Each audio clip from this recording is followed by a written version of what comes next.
Guillermo, si te parece, capaz que podemos ir dando inicio. Sí, Luis va a dar unas palabras Sí, ahí bueno, de apertura y no, pero Buenísimo. estamos entre casa, simplemente darles la bienvenida en nombre del equipo de dirección de los Institutos Normales de Montevideo a esta presentación de la investigación llevada adelante por Leticia, Guillermo y dos compañeras maestras que luego se irán incorporando. Darle la bienvenida también a nuestra consejera docente, a Rosana Cortazo, que la tenemos por allí a Rosana. Tenemos el apoyo también de Javier Acuña, integrante de nuestro equipo de docentes orientadores en tecnología. Y nada, no mucho más, simplemente decirles que para el instituto siempre es un gusto, un placer apoyar estas iniciativas, sobre todo cuando vienen de colegas de nuestra casa, como Leticia y Guillermo. La idea es que sea de provecho para todos, nutrirnos del trabajo de los colegas y también usarlo como un momento de reflexión y de debate. Esa es la idea. No sé, Rosana, si querés comentarnos algo.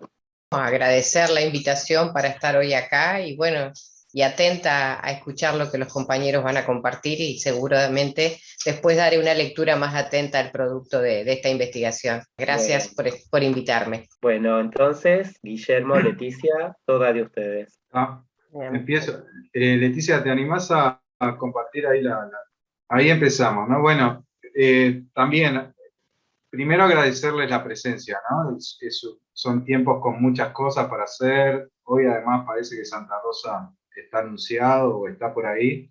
Así que bueno, agradecerles a todas y a todos ustedes, también a la institución que nos brinda el apoyo logístico y bueno, y también Luis que acaba de dar de hacer su apertura, ¿no? Entonces, lo que vamos a presentar hoy, que además lo vamos a hacer en un tiempo breve, después les comento un poco, son los principales hallazgos de esta investigación que ustedes están viendo ahí en la pantalla y que forma parte además de todo un recorrido, ¿no? Hoy cuando preparaba algunas cosas como para compartir con ustedes, tenía en cuenta que en realidad ya llevamos, o sea, un recorrido de varios años haciendo investigación que tiene como foco, digamos, o toma como el objeto principal de estudio la formación magisterial, ¿no? Entonces, en el 2013, por ejemplo, a través de un fondo concursable del IPE, tuvimos la posibilidad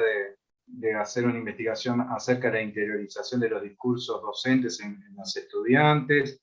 Después, 2 años luego, una investigación acerca de las trayectorias estudiantiles y procesos de creación y construcción de subjetividad, etc. Y después ya a través de los fondos concursables que tiene el CFE con la ANI, el cual ustedes están viendo, este es un resultado de la tercera edición.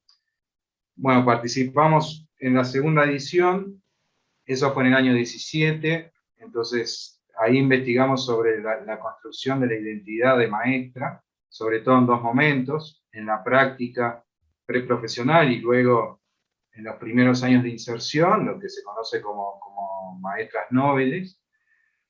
Después en el segundo o en la tercera edición, pero la segunda vez que postulamos también al fondo, tuvimos la alegría de volver a ser seleccionados en el proyecto y realizamos esta investigación que hoy presentamos. Y además estamos realizando ya una tercera investigación, también a través del mismo fondo concursable, en la cuarta cohorte del 2019, que tiene que ver con la incorporación, el desarrollo de algunas competencias que nosotros consideramos que son muy importantes para el trabajo profesional y sobre todo intelectual, que son la investigación, la escritura académica y también el desarrollo de la práctica reflexiva, ¿no? Que esa es una investigación que estamos desarrollando actualmente y que, bueno, que terminamos el trabajo de campo y que pensamos terminar a fines de fecha límite, a fines de noviembre. Es decir, son 8 años de 5 investigaciones y en cada una fuimos descubriendo cosas y fuimos profundizando en otras. Es decir, hay un saber más o menos acumulado a través además de un equipo que se ha intentado mantener estable, con algunos cambios, a veces con colaboraciones de docentes de la universidad, de la República, también alguna docente del exterior. Entonces lo que vamos a presentar hoy, yo les decía en un tiempo acotado, no más de unos 30, 40 minutos, tiene que ver con esto, con la práctica. Entonces pusimos la mirada exclusivamente en ese espacio, ¿no?, de formación. Y para eso nos propusimos un objetivo general que ustedes pueden ver ahí, que se aterrizan en 4 grandes dimensiones que toma cada uno de los objetivos específicos. Es decir, lo que nos interesó ver fue algunas cuestiones en relación a los agentes formadores, es decir, a las personas que participan de ese espacio de formación, especialmente las directoras de escuela de práctica y las maestras adscriptoras. Después, cuestiones que tienen que ver con componentes curriculares de la práctica, es decir, bueno, qué se trabaja, cómo se trabaja, etc. Especialmente lo que se refiere a estrategias de inclusión. Un tercer eje o dimensión tiene que ver con cómo funciona ese espacio formativo, lo que llamamos dinámica organizacional.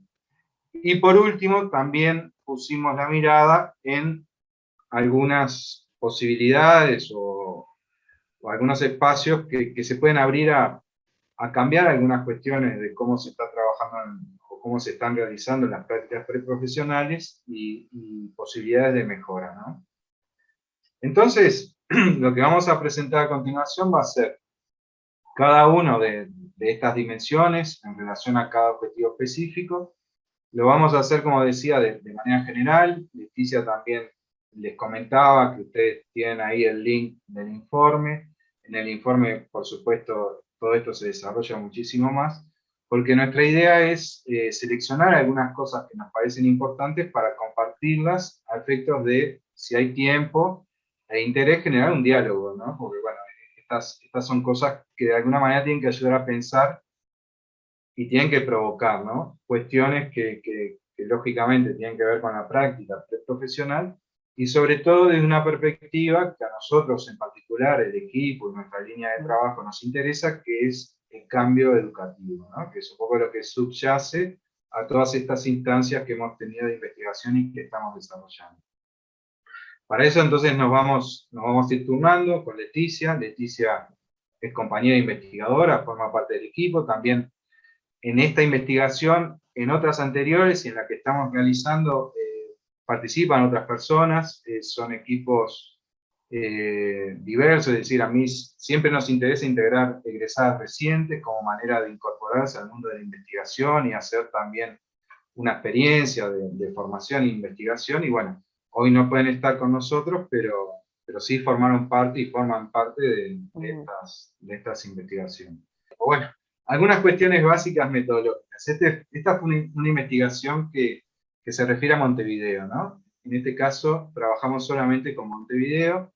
La que estamos realizando ahora tiene alcance nacional, en este caso no.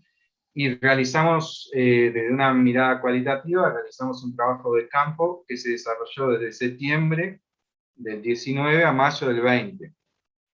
Acá tuvimos algunas dificultades justamente con la pandemia, porque nos complicó un poquito el trabajo de campo, bueno, pero bueno, esas son cuestiones que pudimos resolver, pero nos complicó.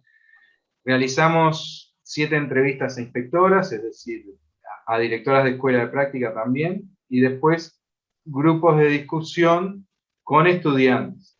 Un total de 5 grupos donde participaron 32 estudiantes. Grupos de discusión donde de alguna manera combinamos criterios que tenían que ver con el año de estudio de la carrera, con el turno en que desarrollan sus estudios, y además también entrevistamos a maestras adscriptoras. Desde el punto de vista metodológico, entrevistas con inspectoras, con directoras, con maestras, y también grupos de discusión con estudiantes. Entonces, lo que vamos a presentar ahora es resultado de estrategias de triangulación acerca de los discursos de estos agentes. ¿Ah? Bien, dale, Leti. Bien, bueno, gracias, Guillermo. Como decía Guillermo, esta primera parte, el objetivo es presentar los hallazgos más importantes vinculados a los objetivos específicos que presentaba recién Guillermo, para después sí generar una instancia de compartir, de hacer comentarios y debatir en torno a las cuestiones que vamos a presentar aquí. Capaz que alguno tuvo oportunidad de leer parte de la investigación, que habíamos compartido el link, y si no, bueno, a partir de lo que presentemos hoy, tal vez surjan algunas ideas, dudas, comentarios que quieran compartir y tendremos ese espacio hacia el final para llevarlos adelante. Las conclusiones y resultados las organizamos en 4 grandes bloques, que son a partir de los 4 objetivos específicos en torno a los cuales giró la investigación.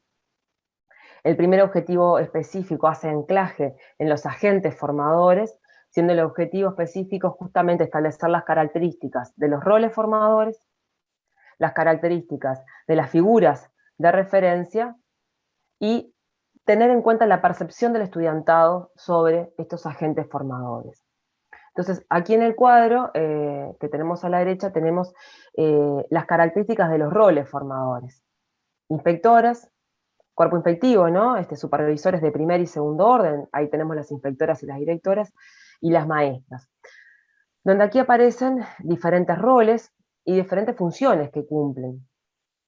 Las inspectoras con un rol más de administrativo y pedagógico en la escuela, las directoras asumen un rol de relacionar teoría práctica, esta de la mano de la evaluación, y las maestras acompañar, orientar y enseñar, siendo los dispositivos que pueden llevar adelante, que llevan adelante a partir de la normativa. Las directoras son talleres, los talleres y las clases didácticas, junto a la evaluación, y las maestras la planificación en doble agenda y la bitácora que hacen con las estudiantes. Acá tenemos en lo que es la formación específica para esos roles ascriptores que tienen, tanto las supervisoras de primer y segundo orden como las maestras, que no hay una formación específica para las supervisoras. Sí la hay para las maestras, aquí ponemos esporádica porque no es una formación que se brinde anualmente, o sea, todos los años se renueve esta formación, sino que es una formación que propone la Dirección General de Educación Inicial y Primaria en algunos periodos de tiempo, pero que no están preestablecidos. Entonces pueden pasar algunos años sin que exista esta formación. Esto trae como consecuencia que haya algunos maestros y maestras en las aulas, en escuelas de práctica, que no tienen formación específica como maestras adscriptoras. Dentro de las dificultades que se plantean para llevar adelante estos roles y estas funciones, las directoras plantean los tiempos y el estudio por parte de las estudiantes, la articulación de esa falta de tiempo con el estudio que parecería no estar en todos los casos por parte de las estudiantes. Las maestras ponen como dificultad la didáctica, que a veces desde ellas mismas sienten que hay falencias de la didáctica, y algunas cuestiones vinculares, porque los roles a veces no quedan definidos entre directoras y maestras y las estudiantes, que ahora a continuación lo vamos a ver con un poco más de profundidad. Y por último, tenemos por aquí las orientaciones al rol. Las inspectoras tienen acuerdos con las directoras de las escuelas de práctica y difusión de formación específica sobre algunas áreas, pero no como docentes adscriptores. Las maestras no tienen, parecerían no tener orientaciones específicas a esos roles, lo que sí las orientan es en el trabajo en doble agenda y las devoluciones que han de hacer a las estudiantes. Entonces acá nos encontramos con que el acompañamiento pedagógico se efectiviza, o sea, el acompañamiento pedagógico que se hace a las y los estudiantes se hace a partir de circulares y documentos, todos ellos que emanan de la Dirección General de Educación y Primaria, de diferentes alcances, pero tienen sus características de ser flexibles. Entonces, esto hace que la directora vaya definiendo su rol como directora de escuela de práctica, en donde es fundamental cómo se posiciona ella en la implementación de esta normativa. Existe voluntad expresa, dicha, tanto por las inspectoras como las directoras, de revisar y actualizar estos formatos que encuadran la adscripción a las estudiantes. Entonces acá encontramos una primera tensión entre los discursos de las supervisoras y de las maestras. ¿En qué sentido? En tanto que las primeras, las supervisoras, refieren a encuadres claros, ellas sienten que los encuadres de formación son claros, acerca de qué se espera de las estudiantes y de las maestras. La forma de evaluación, las áreas a abordar en cada rotación, pero las maestras manifiestan desconocer varios de estos elementos de antemano, es decir, previo a recibir a las estudiantes en las aulas, parecería que esta información no está explicitada, no es un conocimiento manejado. Y en lo que refiere a cuarto año de práctica, tenemos ausencia de maestras escritoras con formación y escuelas de práctica, porque son escuelas que están habilitadas para que las estudiantes vayan, pero que no tienen una visión desde inspección de práctica, porque en cuarto ya no dependen de esa inspección, solamente en segundo y tercero. Para las estudiantes, esta flexibilidad en la normativa significa un riesgo, lo perciben a esta flexibilidad como un riesgo. En tanto, genera incertidumbre en relación a lo que es exigible y lo que no, qué es lo que se espera y qué es lo que no. Encuadres concretos de formación, cuál es su rol dentro de la escuela, cuál es su rol dentro del aula, qué es lo que se espera de ellas. Y así las estudiantes van desarrollando estrategias de adaptación que a veces son exitosas y otras veces originan conflictos entre las maestras y las directoras. Entonces acá tenemos estas reglamentaciones de las que yo les hablaba con antelación, que son instrumentos formales de orientación. Entonces acá tenemos comunicados, actas circulares, la directora, los instrumentos que utiliza, y acá es importante que las maestras escritoras dicen desconocer, lo que mencionaba antes, dicen desconocer esta documentación, lo que hace, nuevamente, lo que se plantea con anterioridad, que el rol de la directora es como un contrato implícito que subyace al vínculo con las maestras, que ella es la encargada de articular teoría y práctica, de articular a las propuestas del instituto de magisterio con la escuela, y de alguna forma está respondiendo a el CFE por un lado y a la Dirección General de Educación Inicial y Primaria por otro, donde el único eje articulador que aquí está es la maestra directora. Las directoras perciben este rol, sostienen que su rol principal es establecer esta relación, y aspecto que asumen a través de las clases y el trabajo en taller. Y las estudiantes, en este sentido, presentan algunas críticas a partir de sus percepciones en relación a las orientaciones que reciben, tanto de supervisoras como de maestras, en tanto a formación con que cuentan las maestras para orientarlas, la cual es insuficiente en algunos casos, lo cual se vincula, consideramos se puede vincular con la falta de formación específica en muchos casos. Una articulación entre teoría y práctica relativa, es percibida así por las estudiantes, y que hay una escasa reflexión sobre lo que se trabaja en el aula con los gurises, ¿no? Se percibe como escasa esta reflexión. Esta percepción que plantean las estudiantes refuerza lo que en un informe también de prácticas preprofesionales planteaba el INED en el 2016. Bueno, por aquí algunas líneas de lo que perciben las estudiantes, aquí seleccionamos algunas, por aquí al comienzo un estudiante de cuarto que plantea, a mí por suerte en los 3 años de práctica me han tocado buenos escritores, no me puedo quejar, cada vez que estabas dando clases te iban dando lo teórico disciplinar, siempre te están guiando, dando una mano y realmente conectando esa teoría con lo que tenías que dar en la clase. Por otro lado, un estudiante de segundo planteó que la directora sí nos hace trabajar lo teórico, el magisterio, pero nos hace relacionarlo con la práctica, al menos nuestra directora. Lengua, matemática, te la baja a la práctica.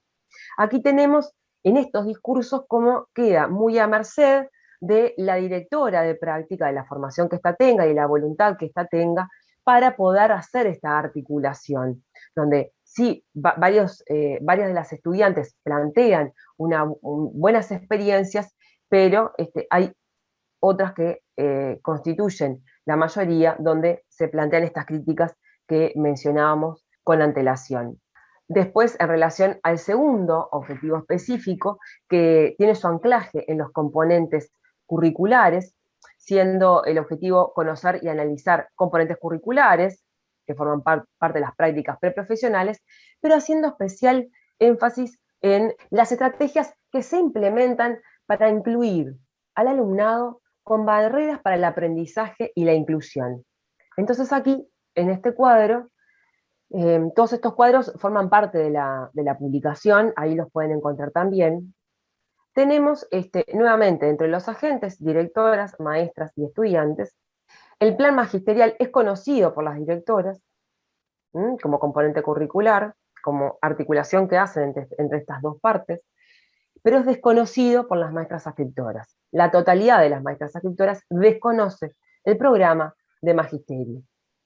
Las estudiantes plantean una percepción entre distancias entre ambos, entre el plan de estudios magisterial y la práctica, lo que se les plantea en la práctica. Nuevamente aparece la relación entre teoría y práctica, que es un rol que asume la directora y que es un contrato implícito con las maestras, donde ellas asumen que este rol lo cumple la directora y que ellas se encargan de la doble agenda, no de esa articulación. Que por supuesto esto causa que después las estudiantes perciban esta falta de articulación entre teoría y práctica, entre lo planteado en el instituto y lo que se despliega en las prácticas en las escuelas.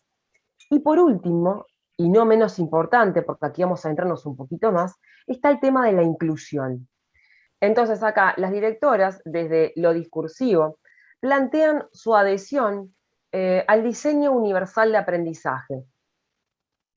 Diseño universal de aprendizaje, que es la base tanto del programa de formación magisterial como base de nuestra política educativa de la Dirección General de Educación Inicial y Primaria.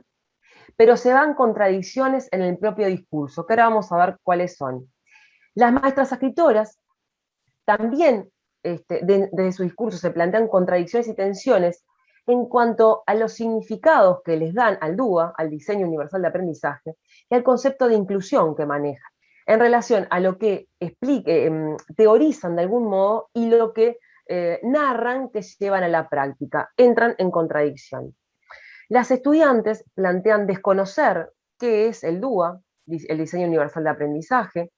Acá va alguna aclaración.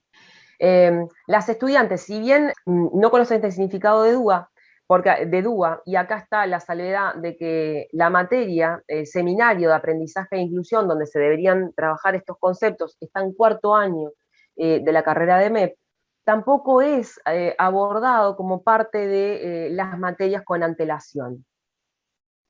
Entonces acá nos encontramos con varios puntos. Por un lado, esta maestra directora que hace de nexo entre los contenidos programáticos de la carrera magisterial y la práctica, contenidos estos que parecerían por los discursos de las maestras no ser explicitados, entonces la directora oficia de nexo el plan de estudios magisterial que no explicita, y las maestras escritoras, y su vínculo con las estudiantes magisteriales, juega ese rol articulador.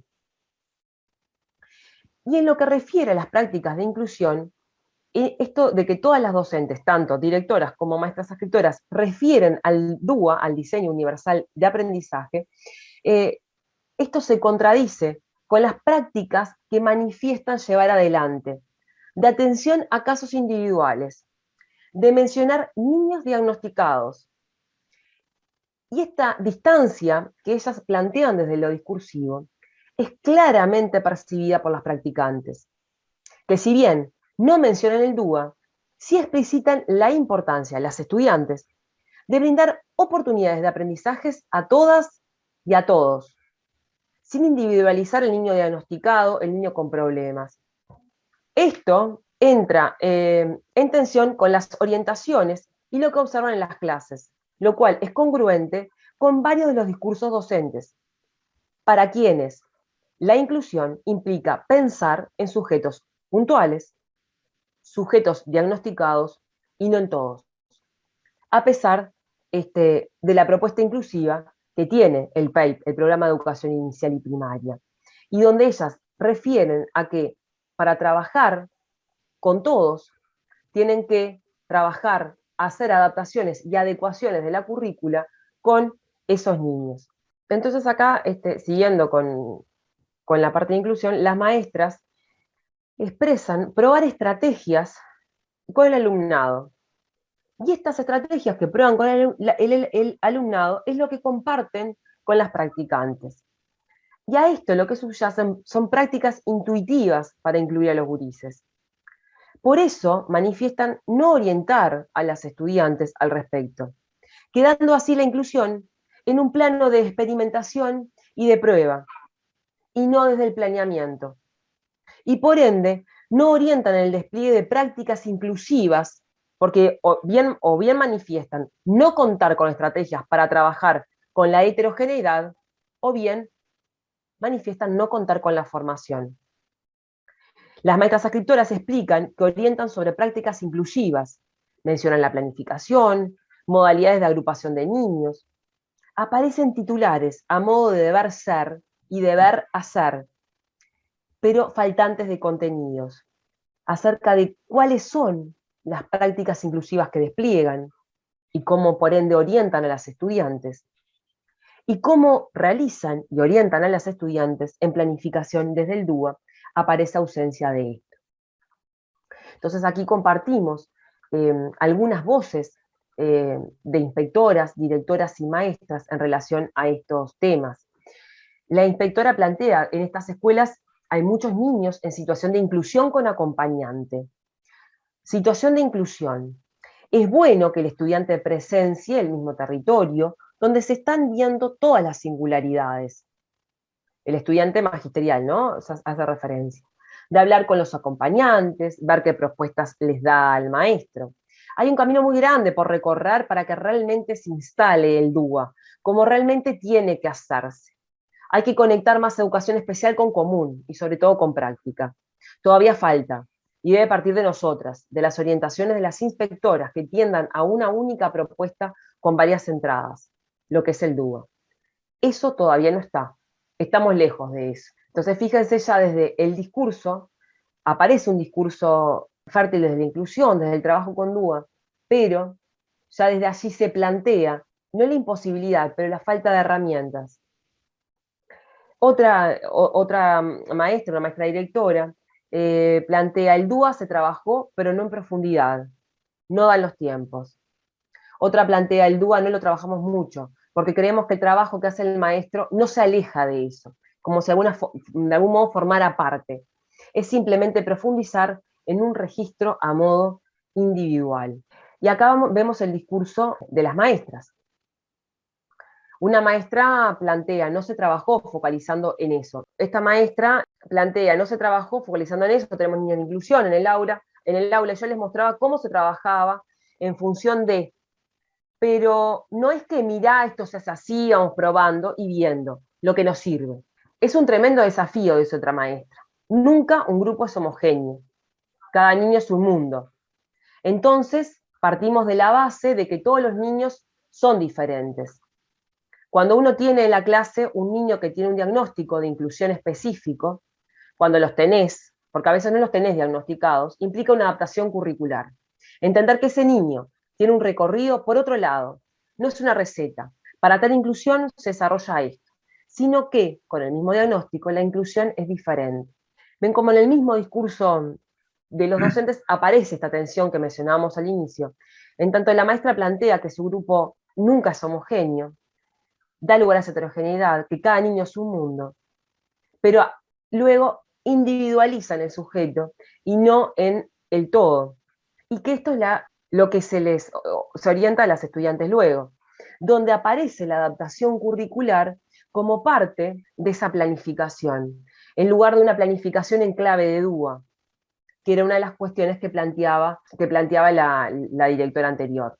Bueno, por aquí una maestra plantea, es un debe, trabajo en relación a la diversidad, que tiene que ver con niños que tienen diferentes niveles de conceptualización.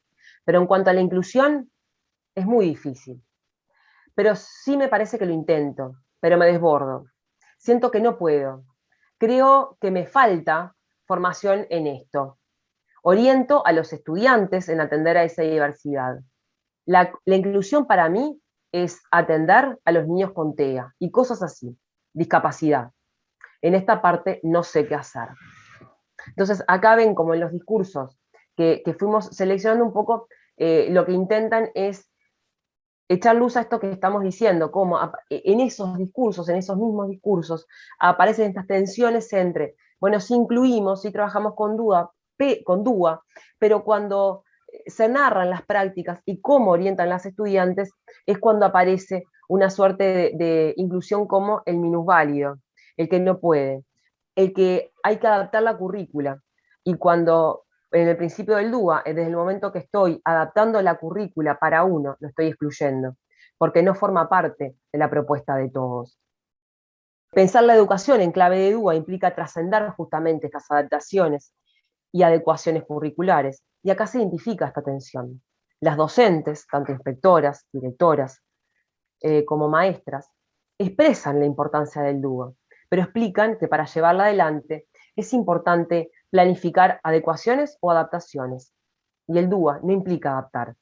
Parecería faltar reflexión acerca de cómo planear la enseñanza de todos los niños, para trascender las individualidades y pensar en la grupalidad de los estudiantes.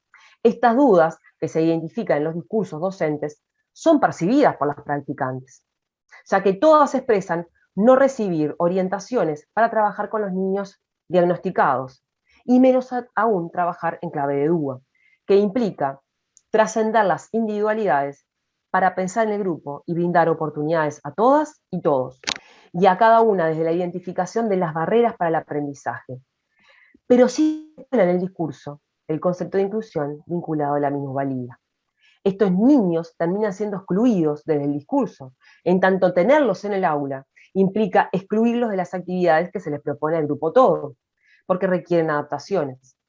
Y estas parecen no poder llevarse adelante porque las propias estudiantes manifiestan no tener formación en el tránsito por la carrera magisterial. Es posible identificar entonces un marco normativo común, lo que decíamos al inicio, entre Instituto Magisterial y la Dirección General de Educación Inicial y Primaria, que forma parte constitutiva de la política educativa y que refiere a pensar las prácticas de enseñanza en marco y en clave de DUA, y promover desde allí estrategias de enseñanza enmarcadas en la inclusión educativa. En este contexto institucional se evidencian distancias discursivas que afectan claramente a la formación preprofesional, en tanto se despliegan prácticas intuitivas para incluir a los gurises, lo que conlleva a falta o ausencia de orientación a las estudiantes magisteriales, quedando así la inclusión en un plano de experimentación y de prueba, y no en base al planeamiento. En varios casos se están orientando a dejar por fuera a los diferentes, porque atenderlos significa desatender a otros. Atención en relación a los niños y atención en relación a las estudiantes magisteriales, ya que quedan por fuera de la propuesta educativa los niños etiquetados y quedan por fuera de prácticas en clave de DUA las estudiantes magisteriales, generándose así una doble desatención. Los modelos de práctica que se esperarían son de inclusión, que se incorporase la ética de la hospitalidad abierta. De este punto se desprende la necesidad de reflexionar en torno a la inclusión educativa, siendo responsables todos los agentes educativos. De la mano de esta reflexión se hace necesaria una formación en servicio específica que acompañe estos entornos de discusión y debate.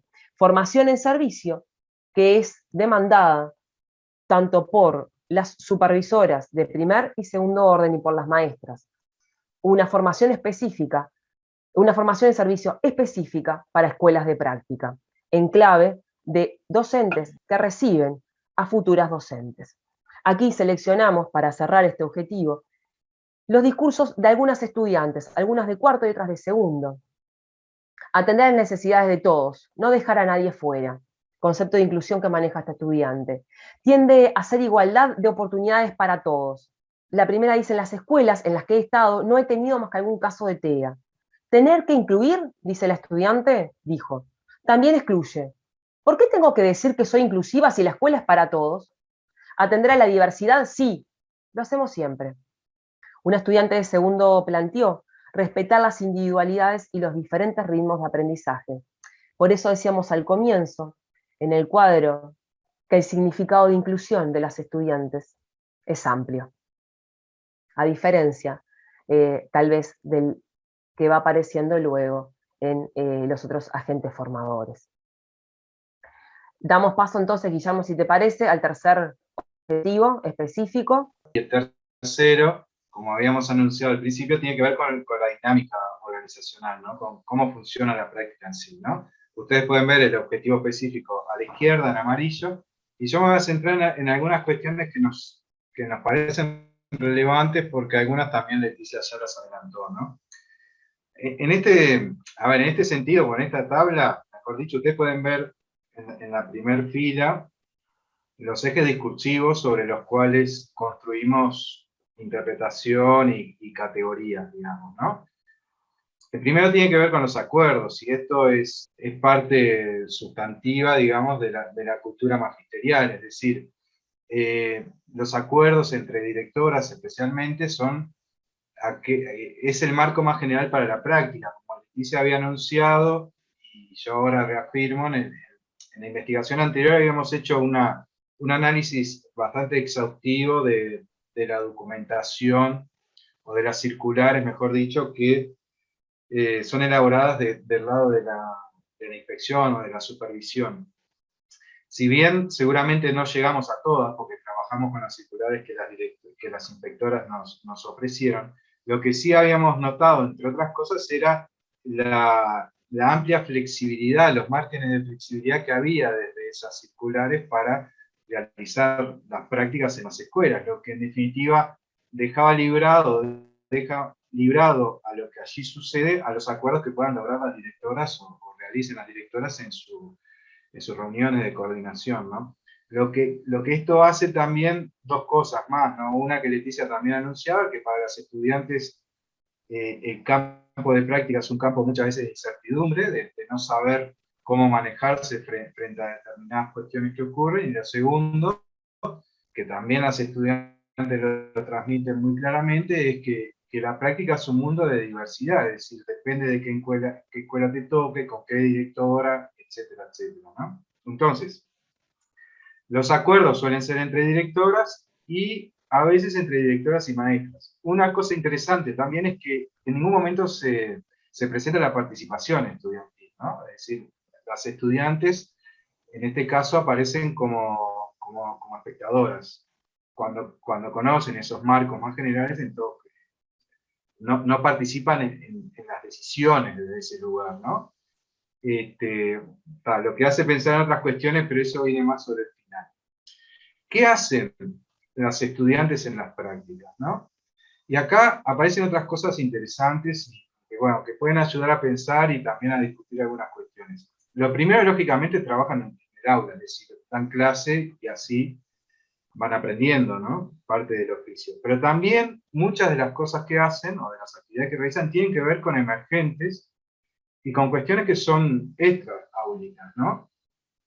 Es decir, mucho del tiempo que pasan en la escuela de práctica, que además es un tiempo que, si uno estudia la carga horaria de todo el plan de estudios, es un tiempo muy, muy fuerte, muy alto, lo dedican a hacer cuestiones que surgen de la propia dinámica de una escuela.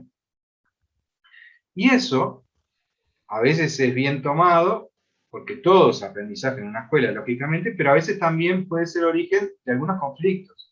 Es decir, de que las estudiantes perciban que algunas cosas que están haciendo en realidad no necesariamente les tendría o les correspondería hacer, ¿no? Entonces ahí hay siempre algunas tensiones, algunas estudiantes lo plantean y otras de repente, frente a eso, prefieren no decir nada porque son conscientes de que en el espacio de práctica a veces esas cuestiones no las pueden manifestar libremente, digámoslo así, ¿no? Otra cuestión importante, que es sabido por todo el mundo, pero que también una de las cuestiones que nosotros planteamos es polémica, y sabemos que hay toda una tradición de discusión, tiene que ver con esto, ¿no? Muchas veces los aportes para los materiales o para los recursos que utilizan los estudiantes en sus actividades dentro del aula son realizados por ellas mismas, es decir, gastan dinero, mucho dinero. Cuando tienen que dar una clase, compran los materiales, etcétera, etcétera. Esto, junto a la realización de actividades que no son necesariamente las propias del trabajo en el aula, nos llevó en parte a colocar el título de esta investigación. Nosotros colocamos como título Aprender a trabajar, ¿no? aprender a trabajar. Y bueno, y eso tiene varios significados. Uno de ellos es que lo que hacen los estudiantes en cuanto a las actividades en las escuelas de práctica también puede ser considerado un trabajo. Y fíjense qué interesante, ¿no? Para cualquier observador externo, que es una de las pocas formaciones profesionales que no reciben retribución económica alguna por esa práctica. Ya sé que es un tema discutible, ya sé que hay toda una tradición y sé que hay argumentos de por qué no es así. Lo dejo ahí picando para pensar, ¿por qué? Porque si uno va y ve las prácticas que hacen los estudiantes del IPA, encuentra que también tienen alguna retribución. Educación social. Educación social tiene un convenio, por ejemplo, con la ANEP, con secundaria, y también reciben los estudiantes una mínima retribución económica. En este caso no. Pero además, y esto es lo otro interesante, uno podría considerar, y uno lo que puede interpretar o pensar a partir de todas las actividades que realizan los estudiantes en la práctica, es que constituyen un grupo de gente joven a disposición de la escuela. Gente joven además entusiasmada con aprender, con hacer cosas, dispuesta a hacer cosas, y metafóricamente uno también podría decir que constituyen como un ejército de reserva laboral. Es decir, muchas veces las estudiantes terminan siendo aquellas que dinamizan actividades dentro de la escuela que de otra forma quizás no pudieran ser llevadas a cabo. Es decir, desde algún lugar, tener estudiantes en práctica fortalece la escuela porque le permite llevar adelante actividades que de otra forma, sin esas 12, 15 o a veces más personas jóvenes dispuestas, no lo podría hacer.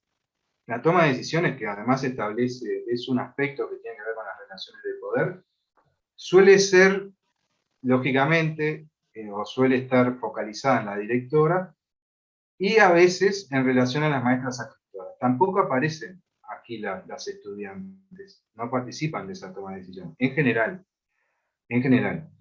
Y otra cuestión importante es esta que señalamos acá al final de esta columna de toma de decisiones, es decir, que además en la toma de decisiones suele ocurrir o suele existir una escasa articulación institucional entre la escuela y el instituto. Que esto tiene varias aristas como para pensar, ¿no?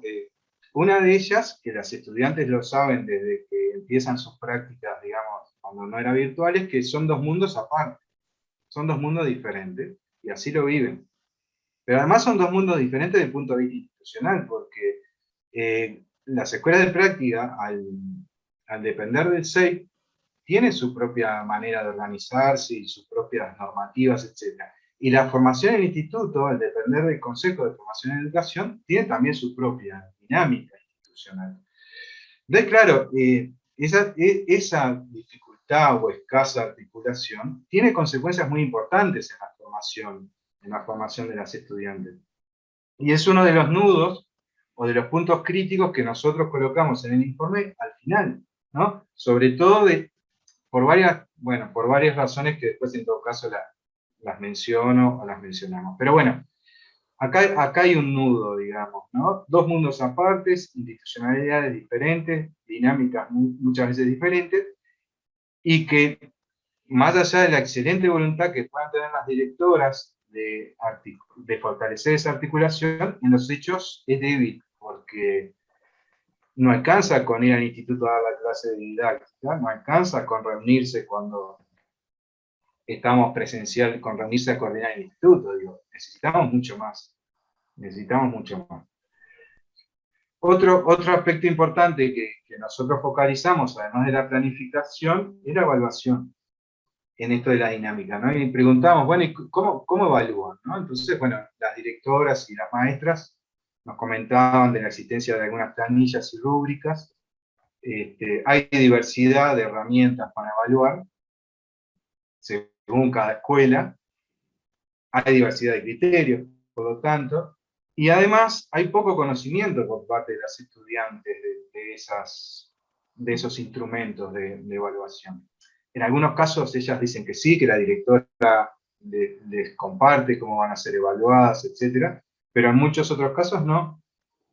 Entonces también genera otra zona de incertidumbre, porque ya sabemos el peso que tiene la evaluación para las estudiantes la evaluación de su práctica, ¿no? Yo siempre digo que perder una asignatura como investigación educativa, bueno, no pasa nada, pero perder un parcial de práctica para alguien que está estudiando para ser maestra es muy pesado, ¿no? Entonces, bueno, esta es otra cuestión sobre el valor y la importancia que tiene la evaluación en este espacio de formación. Esto de los criterios y de las herramientas es otra cuestión que en algún momento habrá que pensar o no sé. Bueno. Capaz que en relación a esto de la evaluación, agregar algo que las estudiantes plantean, que es la falta del conocimiento previo a la práctica, a la instancia de clase, de conocer cuáles son las dimensiones, los ítems por los cuales van a ser evaluadas, que los conocen con posterioridad, no de antemano. Y esto atenta contra la posibilidad del propio estudiante de llevar adelante una meta-reflexión sobre sus propios procesos de aprendizaje. En tanto, el conocer cómo voy a ser evaluado, esa rúbrica, dimensiones, ítems que van a tener en cuenta, ya sea la directora, las maestras o ambas, les permitiría al estudiante poder hacer su meta-reflexión antes de dar la clase y luego, porque tengo a partir de qué reflexionar. Y que la evaluación de ese modo se constituyese verdaderamente en una evaluación formativa y no en una evaluación final, que simplemente califica, pone un número o una observación final, sin posibilidad de esa retroalimentación en el proceso y esa posibilidad de reflexión sobre las propias prácticas. Te doy paso a Guillermo y continúo con la siguiente. Bueno, acá ustedes pueden ver una selección, porque hicimos un listado extenso de qué actividades realizan los estudiantes, ¿no? Cuando les preguntamos lo que hacen. Entonces, bueno, ustedes verán, pueden leer que hacen de todo, ¿no? Hacen de todo, además de trabajar en el aula, digamos, ¿no? Y de evaluación también, lo que Leticia terminaba diciendo y lo que yo explicaba al principio, que bueno, que depende de las circunstancias, ¿no? A veces conocen, a veces no, etcétera, etcétera. El último punto, que es el último objetivo, donde el objetivo versa caracterizar las tensiones y las posibilidades de cambio y mejora de la práctica preprofesional que identifican las agentes que participan en ella. Entonces, acá está el significado de las posibilidades de cambio y mejora que perciben los diferentes agentes en desarrollo de innovaciones, perfil de egreso y prácticas, roles formativos y dispositivos de formación, donde se plantea que la institucionalidad que regula el proceso, este proceso de las prácticas preprofesionales, es la Dirección General de Educación Inicial y Primaria, y no es el Instituto Magisterial, al cual pertenecen inspectoras, directoras, maestras adscriptoras y sobre todo las escuelas de práctica. El CFE ocupa un rol, parecería de observador de esta situación, en tanto, en la mejor de las situaciones puede realizar algunas recomendaciones y coordinar algunos aspectos, pero en esencia dependen de la dirección de primaria. Si bien las directoras de las escuelas de práctica de segundo y tercero se reúnen, lo que decía Guillermo antes, en el Instituto de Formación, allí desempeñan sus horas de clase didáctica, coordinan con otras directoras, hacen acuerdos en las salas, en los hechos, esto no implica una verdadera coordinación interinstitucional entre CFE y la dirección de primaria. Y esta dualidad, de la que veníamos hablando desde antes, impacta directamente en las estudiantes, que perciben que su formación transcurre en dos mundos separados y sin articulación. Entonces, subrayando esta palabra dualidad, ahí como aspecto importante de cambio y mejora, cerramos esta parte de presentación con los puntos más importantes que consideramos de las conclusiones vinculadas a los objetivos pertinentes de comentar, y ahora sí, nos damos unos minutos, si les parece bien, para abrir los micrófonos y poder compartir percepciones, pareceres, porque además quienes estamos hoy somos algunos docentes, está el subdirector, hay muchos estudiantes, y eso está muy, muy bueno, porque la invitación fue para todas y todos, y bueno, muchos de ellos, de los estudiantes, también están acá formando parte de este proceso. Y eso, bueno, es para subrayar también. No lo teníamos anotado ahí en la presentación, pero al final del informe colocamos algunos puntos críticos, ¿no? En esa misma línea de pensar el cambio. Entonces, yo voy a plantear un par también que sirva como la reflexión. Esto ya son cosas para pensar, ¿no? Porque es importante, a ver, la manera que yo entiendo la investigación y que la entendemos con Leticia no es desde una mirada prescriptiva, es decir, nosotros no tenemos que decir qué hay que hacer. Si en todo caso nos preguntaran y a partir de estas cosas qué se les ocurre, bueno, pues eso sería otro encuentro, ¿no? Lo que nosotros planteamos son algunos nudos, algunas dificultades y siempre desde el respeto del trabajo. Entonces acaba el primer punto crítico como para pensar, ¿no? Que tiene que ver con el formato de la formación. Es decir, detrás de todo esto hay gente que trabaja mucho. De ninguna manera estamos diciendo que en las escuelas de práctica no pasen buenas cosas, pasan muy buenas cosas. Ahora, lo que sí sucede es que este formato de formación, que nadie discute, porque también nosotros estamos convencidos de que la práctica es un valor en la tradición magisterial de la formación, es un valor, hay que mantenerlo, pero sí lo que sucede con este formato son mínimamente dos cosas. Uno, ese divorcio, que ya lo conocemos, y dos, desde una perspectiva de cambio, que la escuela de práctica, en definitiva, lo que terminan aprendiendo los estudiantes es un modo de reproducir escuela. Entonces, claro, el punto de una mirada hacia más adelante es, ¿y cuándo podemos ensayar lo que está por venir? ¿Y cuándo nos podemos imaginar lo que quisiéramos que está por venir? ¿Por qué? Porque en este formato, lo que terminan haciendo los estudiantes es aprendiendo a trabajar en un oficio, reproduciendo lo que se hace. Porque los márgenes, y eso sí sale en esta investigación en cualquiera, los márgenes de experimentación, de probar, errar y volver a probar, son casi mínimos cuando existen. Y eso no es porque la gente no quiera, eso es porque, entre otras cosas, las que trabajan en escuela saben bien que la dinámica cotidiana en una escuela te va llevando. Ahora, entonces, no sé si no habría que pensar escuelas de práctica como, por ejemplo, y lo proponemos en algún informe, como laboratorios de experimentación, es decir, aquellas escuelas donde nos aprendamos a formar experimentando, probando, creando, imaginando. No, es una cuestión para pensar. Y la segunda, otro nudo, tiene que ver con esto de la interinstitucionalidad y la debilidad de articulación y además las dinámicas que son diferentes. Una cuestión que llama muchísimo la atención, ¿no? Cuando nosotros en esta investigación le preguntamos a las maestras escritoras si conocen el perfil de egreso del Plan 2008, la mayoría te dice que no. Entonces, claro, vos decís, bueno, ¿no? Vos, sabiendo siempre que la realidad, que hay distancia entre las realidades y los papeles, eso lo tenemos bien claro. Pero si vos decís, che, estás formando a estudiantes que se están formando en determinado perfil, y vos no los conocés, está bien, no hay por qué saberlo todo, pero por lo menos tener una idea. Pero es decir, las agentes formadoras que tienen casi la mitad de la carga horaria y llevan adelante el espacio de principal construcción de la identidad de la maestra que quiero ser, no están dialogando con la institución que tiene la responsabilidad de llevar adelante esa formación en términos generales. Y termino con esto, ¿no? Porque es para pensar. En un ejercicio extremo, ¿no? Si mañana el CFE definiera que, yo qué sé, que la formación magisterial tiene que enseñar, no sé, a pintar las paredes de rojo.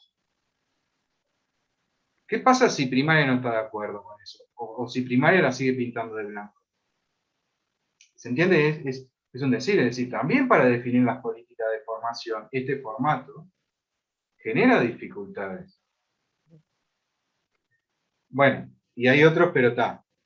Nada más, no decimos más nada, y Luis pidió palabra, y después, bueno, si piden palabra, con la mano, y Leticia, si querés vos administrar o coordinás eso. No, lo mío en realidad son algunas reflexiones. Primero que nada, felicitar por el trabajo, porque me parece sumamente claro y rico en lo que nos presenta, y que claramente nos pone de cara contra algunas realidades que todos percibimos. Yo no puedo evitar, frente a todo lo que se acaba de exponer, explicitar desde qué lugar puedo pensar todas estas cuestiones, porque siendo bastante joven en el 2003, empecé a trabajar como maestro escritor. Fui maestro escritor por muchos años, o no tantos en realidad, pero fui efectivo como docente escritor en el área de práctica en Montevideo, y todo esto que se acaba de exponer me ha tocado verlo desde al menos 3 lugares: como docente escritor, como maestro escritor en primaria, en escuelas de práctica y habilitadas, como docente de formación docente, de asignaturas teóricas, que uno siempre escucha a los estudiantes cuando traen sus cuestiones de la escuela al aula, y bueno, también desde este año como desde el lugar de la gestión del Instituto Normal.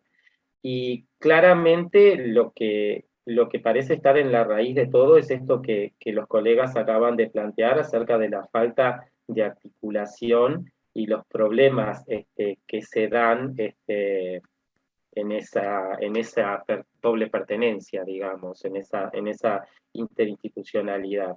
Y allí hay algunas cosas que están sin resolver desde hace muchísimo tiempo, al menos desde mi percepción, les digo como testigo participante de estos asuntos.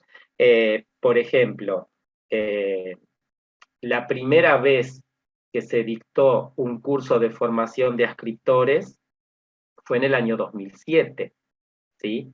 En el año 2007 fue la primera vez que se hizo un curso de actualización para docentes escritores. Yo participé de ese primer grupo, y en realidad, en esa primera versión del curso, las posteriores, que creo que la siguiente fue en 2009, y después no sé qué periodicidad tuvo esa formación, era una formación, creo que de varias semanas, es decir, eran unas cuantas horas, pero paradójicamente esa formación de maestros escritores, esa especie de posgrado o de curso de posgrado, no incluía absolutamente, al menos en la primera versión, ninguna reflexión acerca de la práctica docente, ni nada que tuviera que ver con cómo trabajar con el estudiante magisterial.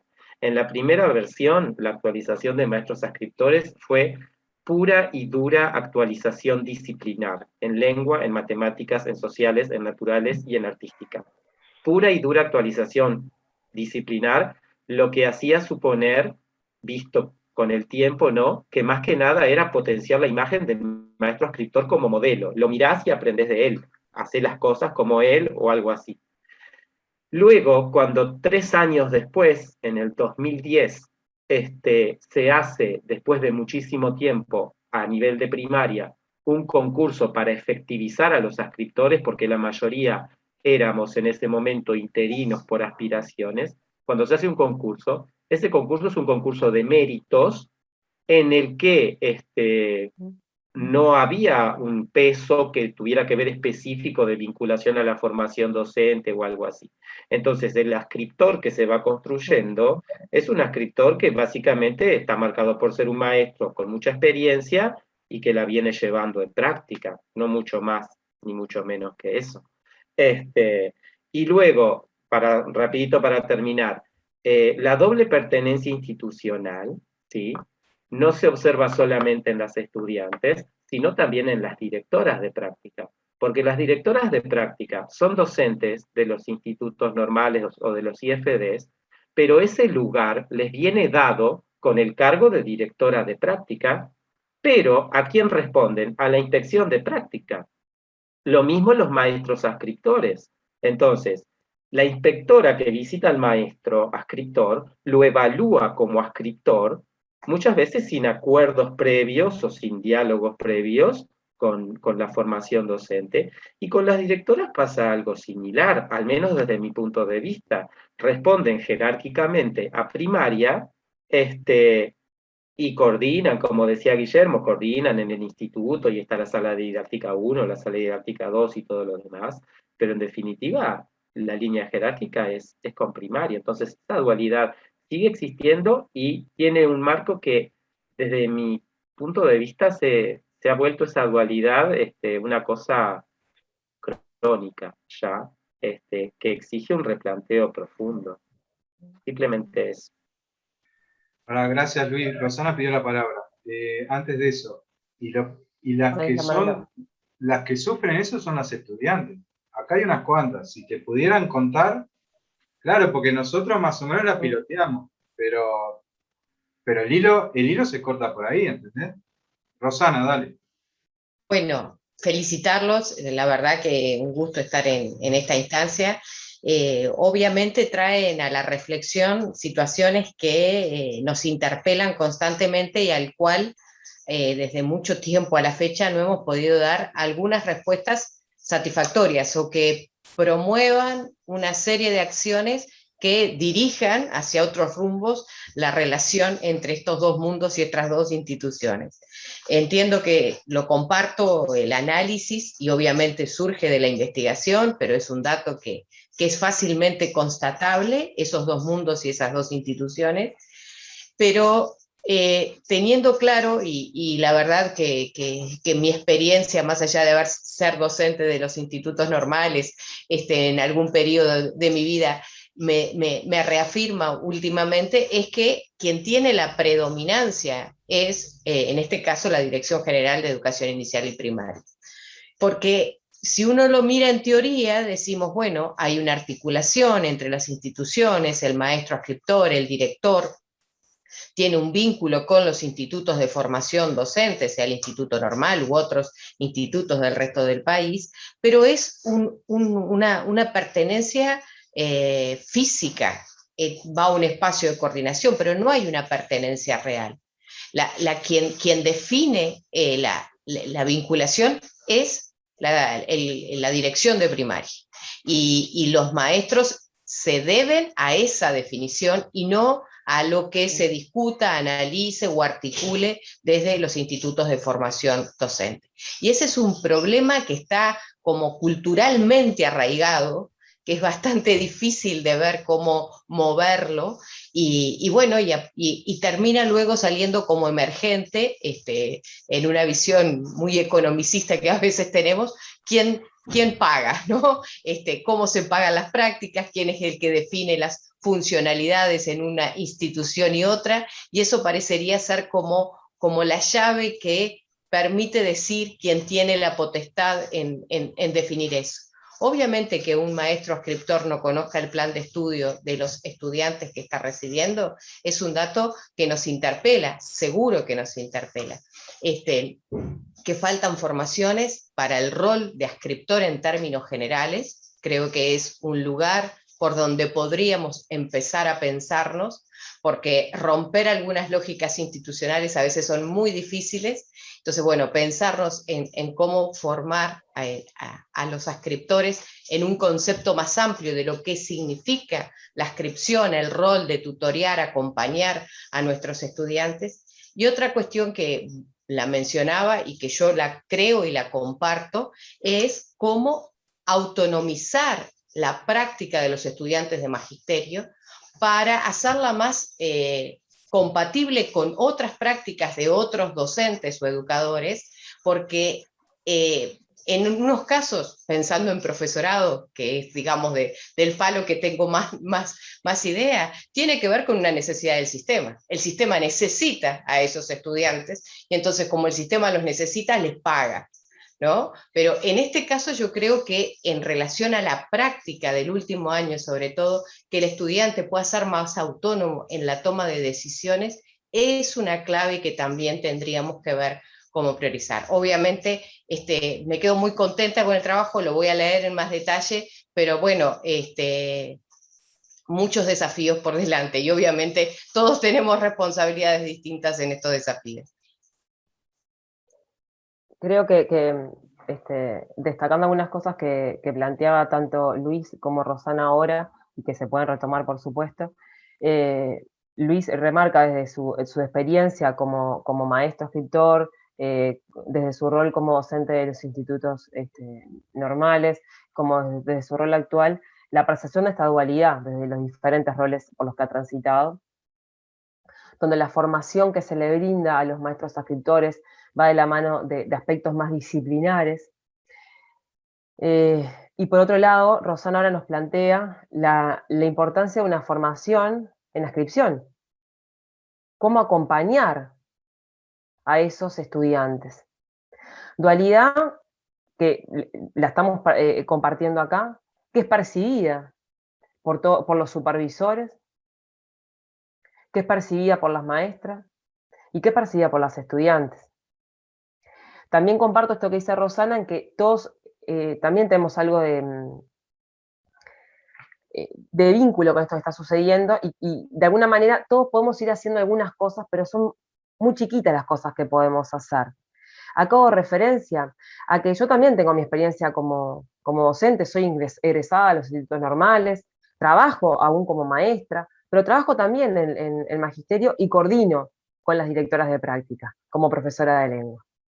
Y en esa coordinación intento a ese granito de arena, que falta esta articulación, pero no es al rol de acompañar, sino que es más que nada a cómo trabajar la didáctica de forma complementaria.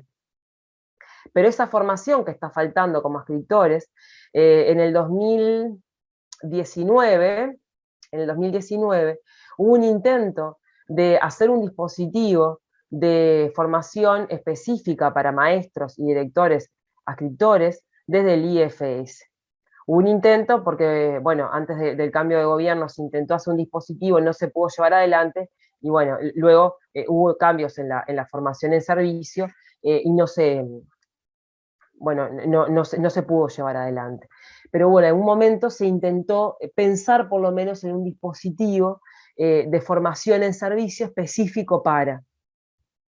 O sea que esto, de alguna manera, hoy eso estamos pensando en ustedes, pero viene acompañándonos y venimos en diferentes espacios de forma informal, compartiéndolo, y se han intentado hacer algunos movimientos, y creo que de forma individual no es lo que necesitamos, pero por lo menos, de algún modo, estamos dando nuestro granito de arena como muchos lo estamos haciendo. Guillermo, te doy la palabra, que tenés la mano levantada. Dos apuntes más desde este camino de investigación que venimos haciendo.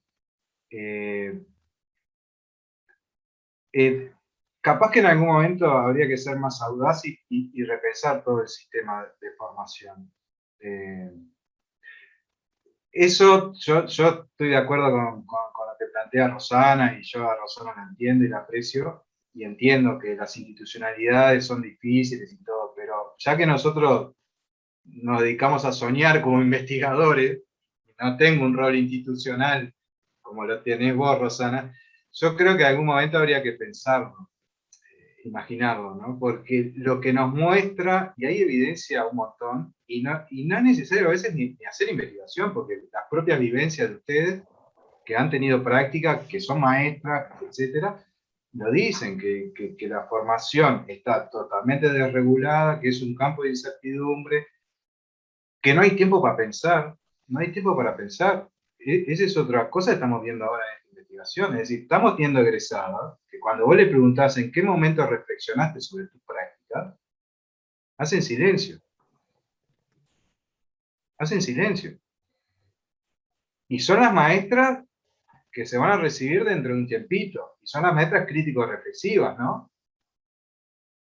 ¿Entienden? O sea, por eso yo creo que hay que repensar cosas más allá de las cuestiones de los posibles acuerdos o no que se puedan encontrar. Ese es un punto para mí importante, porque el plan de estudio así como está, con los valores que tiene, y yo no lo estoy discutiendo en cuanto a sus contenidos, sino que lo que yo planteo, que tiene una carga horaria que hace imposible la formación, más considerando el 80% del perfil de estudiantes que tenemos.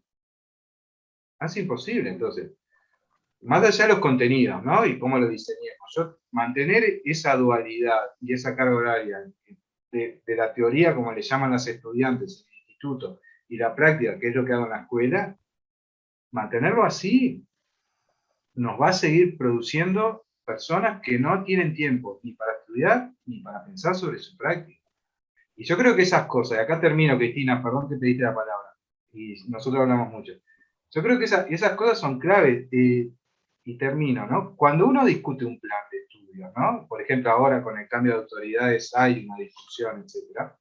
Más allá de los contenidos, la forma de armar esa discusión es trayendo a gente que sabe mucho y que está muy bien. vienen mis colegas de España, viene gente de acá que sabe mucho, pero nunca partimos, como nosotros tratamos de hacer las investigaciones, que es desde los problemas prácticos, ir a las prácticas. Entonces, bueno, a ver, ¿qué sucede con las estudiantes que transitan hace 10 años este plan de estudio con esta carga horaria?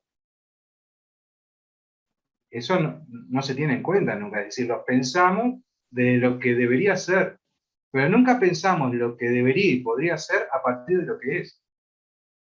Y así nos seguimos haciendo trampas muchas veces, porque generamos cosas que están muy buenas desde el punto de vista conceptual, teórico, pero cuando se ponen a funcionar, terminan generando efectos secundarios, silenciosos, ocultos, que son todo lo contrario de lo que nos propusimos lograr. Entonces, bueno, ese es otro punto también para cuando nos pongamos a pensar estas cosas, ¿no? Empezar por el final, ¿no? Perdón, Cristina, dale. Bueno, muchas gracias por esta instancia de poder compartir la generación de conocimiento. Yo estoy radicada en el interior, en la ciudad de Carmelo, y hemos trabajado en colectivo docente con el resto del profesorado en ocasión de la TD cuando hablamos sobre diseño curricular, en esa comisión específicamente.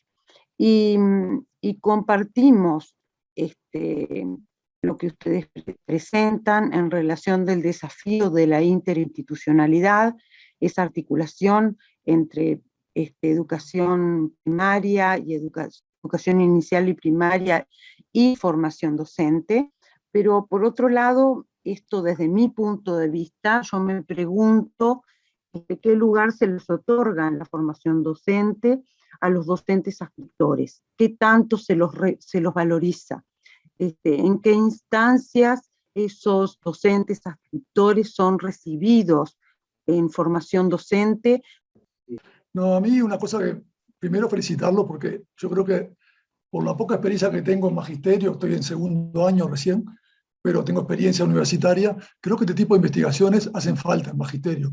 A veces me da la sensación que hay muchas cosas que se hacen por costumbre, por talenteo, o por experiencia, y no con fundamento académico y riguroso, ¿no? Entonces, bienvenidas a las investigaciones serias, investigaciones que tengan en cuenta a todos los participantes. Me llamó la atención, yo no voy a opinar del tema porque sería un atrevido, no tengo ni experiencia ni conocimientos, pero me llamó la atención que los que intervinieron con muchos pergaminos o con mucha experiencia y mucha formación, ninguno de ellos pidió que opinara alguno de mis compañeros, que sí me consta están en cuarto de repente haciendo varios años de práctica. Entonces, seguimos ninguneando a parte fundamental del colectivo, ¿no? Es decir, con todo respeto, me parece que tenemos que empezar a integrar a todas las patas, porque si no, vamos a seguir en el mismo camino. Me parece que si no, este tipo de puestas en común, si no le damos lugar a los demás participantes, en este caso a los estudiantes, porque me consta que hay varios compañeros, y que no hablan porque también hay cierta como temor a la institucionalidad, a la autoridad, a poder hablar de igual a igual, y tenemos que empezar a romper con eso. Y en términos de respeto, me encanta escuchar a los veteranos y a la gente que está muy capacitada y muy experiente, pero también quiero escuchar a mis compañeros y compañeros experientes en la práctica docente. Simplemente eso. Gracias, Uruguay. Bien. A ver, y más opiniones o más ideas. Ya estamos llegando a las 8. Podemos seguir unos 10 minutos más, pero estamos más o menos en el marco, en el tiempo. Melanie, dale. Hola, buenas tardes. Bueno, yo comentarles que me parece que está espectacular que se hagan estas investigaciones, porque sin dudas pienso que hay que repensar la formación docente. Y algo que también pasa, yo estoy en cuarto, es que hay muchas contradicciones con las escuelas también, que a veces estás en segundo y después pasas a tercero y te exigen algo totalmente distinto a lo que te enseñaron en segundo. Y así durante todos los años. Entonces llega un punto que ya no sabes a qué seguir. O sea, qué modelo de maestra seguir. Entonces llega un punto que es caótico. Porque, no sé, por dar un ejemplo, a veces te dicen que la secuencia se hace de tal manera y después vas a otra escuela con otra directora y te cambian todo lo que te habían enseñado. Entonces eso es complicado también. Mira, y además de que estoy de acuerdo con todas las cosas que dijeron. Gracias, Melanie. Melanie porque es estudiante de este año, por eso dice esas cosas, porque tiene que aprobar el curso conmigo, ¿no? Bueno. No, pero estoy totalmente de acuerdo. Además, mi ensayo es parte también de algo que tiene que ver con la formación. Bien, Entonces, Jessica, levantaste mano ahí. Bueno, buenas noches. Nada, primero respecto a lo que decía Uruguay, considero que tiene mucha razón. Yo también estoy cursando cuarto. Y tenemos, o sea, creo que en la formación, en nuestra formación, en magisterio, es como, incluso lo he escuchado de algún profesor, como muy similar a la formación en secundaria, o sea, es como que no hay es así, existiendo eso de que, bueno, el profesor o que de repente te pone como en determinada situación. Eso respecto a lo que planteaba Uruguay, que es verdad, que yo considero lo mismo. Por otro lado, también un poco de la mano de lo que decía Melanie, sí, hay como una desorganización, o sea, no sé si desorganización es la palabra, en realidad no hay una comunión de ideas de, bueno, vamos hacia tal lado o hacia tal otro. Y respecto a lo que planteaban sobre el tema de primaria y el tema de formación docente, por ejemplo, de parte de los directores, me parece que es muy perjudicial, o sea, perjudica muchísimo, no solo respecto a que, bueno, me ha pasado de tener que esperar a que, o sea, nos ha pasado a muchos compañeros de tener que esperar a una resolución de esto, de lo otro, para poder hacer tal cosa, y bueno, eso también genera un poco de que, bueno, nadie tiene como la responsabilidad de nada, y bueno, un poco eso, y agradecerles por la instancia. Gracias, Jessica. Cristina, levantaste la mano de nuevo, te habías quedado con las maestras suscriptoras. Sí, estaba hablando de ese tema de las maestras suscriptoras y las opiniones que en general establecíamos en sala docente con el resto del colectivo, y todos estamos de acuerdo en que para la importancia de creación de puntos de encuentro entre los docentes de las asignaturas específicas de los centros de formación docente y los directores de práctica de las escuelas, en tanto profesores de didáctica, porque esos son espacios que no están creados, se gestionan a voluntad. Entonces,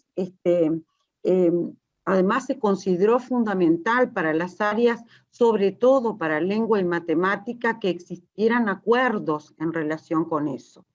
Y por otra parte, también hablamos, bueno, tengo que decir que hay una diferencia entre la realidad que ustedes tienen en Montevideo, probablemente, y la que tenemos en el interior, donde todos nos conocemos. En ese sentido, en los espacios pequeños, como es la comunidad nuestra, es más fácil encontrarse en diferentes instancias, incluso comerciales, de diversión, con otros integrantes de la comunidad educativa. Y eso hace a que las relaciones a veces sean un poco más fluidas. Pero tiene que estar institucionalizado. Volvemos a esa necesidad de generar esa interinstitucionalidad, de generar los espacios que no están reglamentados. Y lo que opinan en general los directores de práctica en esta zona es que hay competencias que no están suficientemente valoradas en las instituciones en general. Ellos ponen mucho énfasis en el trabajo en equipo, en el desarrollo de competencias que promuevan vínculos entre los diferentes agentes educativos, que los estudiantes se vinculen no solo en esa instancia de áulica, de dar la clase o de trabajar en clase, sino que haya otras instancias en las que también hacen a la vida institucional y hacen a la autonomía y el desarrollo profesional, como es la gestión y la participación en eventos que organiza la escuela, el trabajo con los padres, el trabajo con otros maestros que tienen proyección hacia los hogares, y el compromiso que los estudiantes tienen en los proyectos institucionales.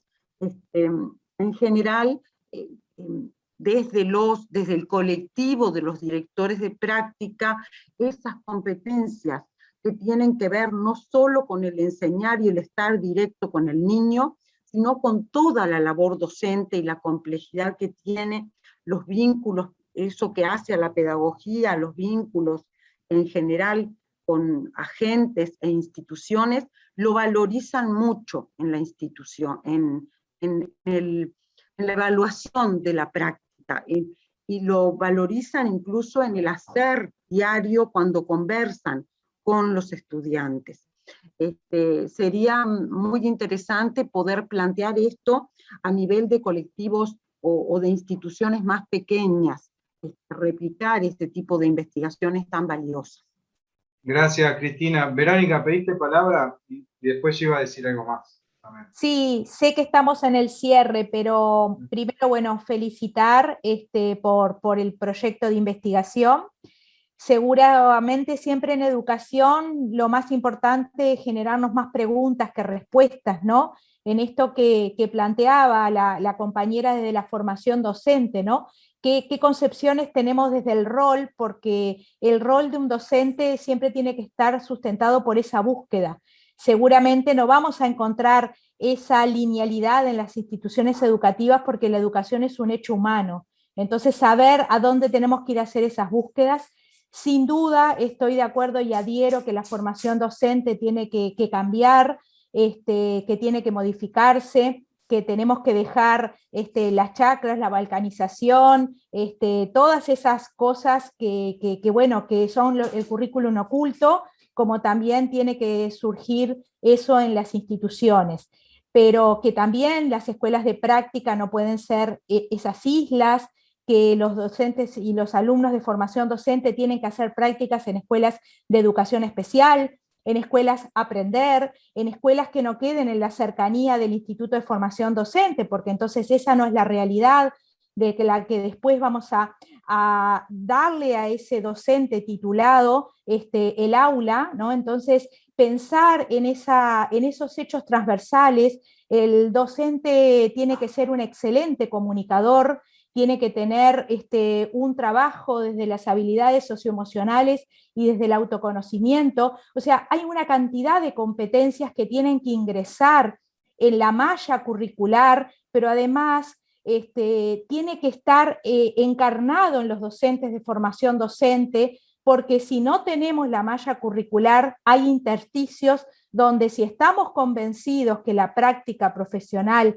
tiene que cambiar, también desde ahí, no tenemos que esperar que todo sea desde la política, porque creo que también muchas veces quedan escritas cosas muy maravillosas que luego no se hacen carne en la gestión. Entonces voy por la acción, voy por la pedagogía y la didáctica de la acción y la formación permanente. Un docente hoy, como no podíamos en la década del 80, pensar que sale del instituto magisterial con la formación acabada para toda su carrera profesional. O sea que tiene que salir con muchas preguntas y con una búsqueda constante y permanente del cómo hacer, y de cada uno de sus docentes que tendrán la práctica irá construyendo su propio ser docente, y ahí tendrá la posibilidad y la oportunidad de saber de qué docente quiere tomar perfiles y ejemplos y cuál es el docente que está convencido que no va a hacer nunca, porque también tenemos que tener esa capacidad de pensamiento crítico y de reflexión sobre el hacer y el qué hacer. Entonces, tenemos que avanzar y tenemos que buscar modelos, pero no modelos que sean moldes. Entonces, un poco como mensaje para los compañeros que están en esa carrera. Así que los invitamos a seguir transitando y felicitamos a este valioso proyecto de investigación. Muchas gracias. Gracias, Verónica. Y vamos a ir cerrando. A ver, agradecer nuevamente que hayan participado, agradecer que hayan quedado hasta el final, agradecer al Instituto nuevamente todo el apoyo para que esta presentación fuera posible. Y bueno, y lógicamente hay muchas más cosas para seguir pensando e interpretando a partir de estas cuestiones, ¿no? Y acá termino, una investigación, uno a veces llega al 60% de interpretación y demás. Siempre queda un resto que uno dice, cuando tenga más tiempo, voy a ponerme a pensar esto, pero bueno, hay más cosas para seguir discutiendo sobre estas cuestiones, ¿no? Y reitero, no es poner en cuestión en el sentido de criticar lo que se está haciendo, no. Hay mucha gente trabajando, poniendo todo de sí mismo, poniendo voluntad y todo. Desde ese lugar no es esta investigación. El mensaje final a veces no es tanto los agentes, sino los agentes trabajando en una institucionalidad determinada, que los construye. De ahí que una de las preguntas o de los nudos que yo planteaba, y con esto termino, es si no será cuestión de repensar esa dinámica. ¿Se entiende? No es que la gente no le ponga ganas, no es a veces que la gente no sea responsable, es que a veces en la manera, en los espacios que te construyen y donde vos te movés, no pueden dar más de lo que dan. Entonces, con esta investigación, hay cosas que quedan claras, no tenemos tiempo para reflexionar, reproducimos las prácticas, no tenemos tiempo para experimentar. Entonces y lo último, participamos de un formato de formación que es la práctica fuertemente jerarquizado, porque así es como funciona primaria. Y no quiero ni pensar, y acá termino, prometo, si un día llegamos a hacer formación universitaria, ¿no? Porque para eso en las consignas todos estamos de acuerdo. Ahora, si las estudiantes de hoy hacen son universitarias, supónganse, ¿no? Estamos en una formación universitaria, y van a hacer sus prácticas en una formación que es primaria, y que además quienes la reciben no tienen, no digo una formación, digo una cultura universitaria que es distinta, ahí vamos a tener otro problema también, donde la diversidad, la polémica, el respeto en el conflicto, la diversidad intelectual se acepta. ¿Cómo se va a vivir eso en una escuela que es educación primaria? Jerárquica. Nada, otro tema para pensar para el futuro. Perdón, terminé, Leticia, si querés cerrar vos, ya está. Agregarle el agradecimiento al que hace Guillermo, agradecerle a todas y a todos habernos acompañado hasta el final, a estudiantes, a directoras que por allí andan también, inspectoras y colegas del instituto también, al subdirector, a Luis, a Javier que nos ha acompañado en lo técnico. Para nosotros es muy importante compartir lo que llevamos adelante, porque si no queda entre nosotros, quienes participamos, y algunos más, y a ver si, bueno, estos granitos de arena que vamos aportando nos sirven para, bueno, hacer ruido en otros lugares, y poder empezar a reflexionar sobre estas cuestiones, y ver si podemos empezar a generar algún cambio.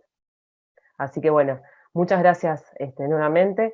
Bueno, nos vamos a seguir encontrando por otros espacios, por Zoomes, por algún pasillo, alguna escuela, el instituto cuando también sea allí. Así que bueno, un abrazo apretado a todos desde la virtualidad y gracias por estar y acompañarnos en este momento. Gracias. Saludos para todos. Muchas gracias. Buenas noches. Muchas gracias, chao. Chao. Chao. Gracias.